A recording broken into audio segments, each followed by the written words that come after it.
ప్రియులరా, ఒక నగ్న సత్యాన్ని చెప్తాను, గమనించండి.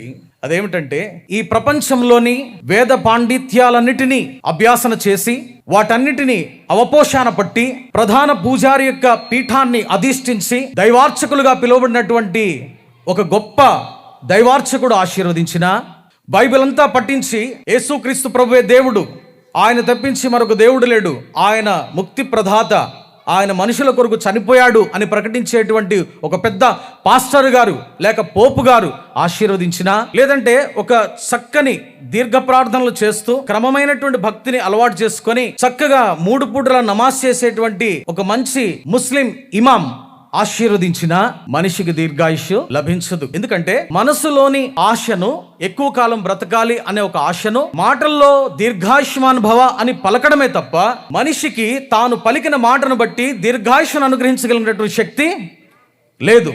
ఒక్క దేవుడు మాత్రమే మనిషికి దీర్ఘాయుష్మని అనుగ్రహించగలడు.